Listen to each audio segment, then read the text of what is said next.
আসসালামু আলাইকুম রহমতুল্লাহ বরকাত। একটু আগে আমাদের ব্রিজের পশ্চিম পাশে তাজবাজার সংলগ্ন একটা ভয়াবহ অ্যাক্সিডেন্টের মুখোমুখি হয়েছি আমরা। অল্প কিছুক্ষণ আগে এই ঘটনা ঘটেছে। আসলেও সত্যি যে কেউ ওইভাবে নিহত হয়নি, যদিও আহত হয়েছে।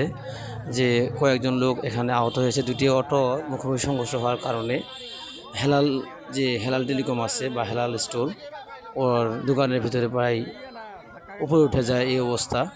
তার ফ্রিজে যায় আঘাত করছে। দুইটি অটো মুখোমুখি সংঘর্ষ হওয়ার কারণে তার ফ্রিজের দরজা খুলে গেছে এবং তার দোকানের ভিতরে উঠে যায় অবস্থা।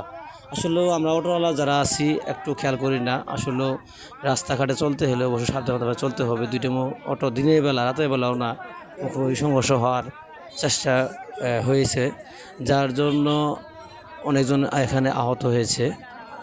আল্লাহ নিজে হাতে বাঁচাইছে। আসলে বড় ধরনের কোনো দুর্ঘটনা ঘটেনি। আজকে হেলাল ভাইয়ের দোকানে প্রায় অটোটা উঠে যাওয়ার অবস্থা। হেলাল ভাই দোকানে ছিল এবং দোকান খোলা ছিল। আজকে দেখেন কতগুলা প্রাণহানি হতো যদি এটা আরও জোরে সোরে ঘটনা ঘটতো আর কি।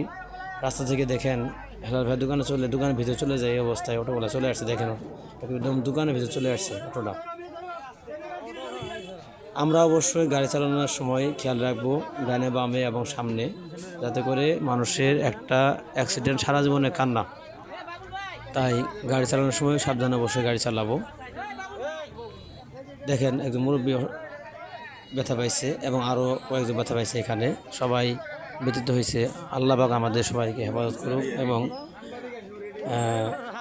যাতে এরকম ঘটনা আর না ঘটে এজন্য বেশি আল্লাহর কাছে দোয়া করা দরকার। দেখতেই পাচ্ছেন যে কী পরিমাণ মানুষ এখানে জড়ো হয়েছে এবং মুখোমুখি সমস্যার কারণে ফ্রিজে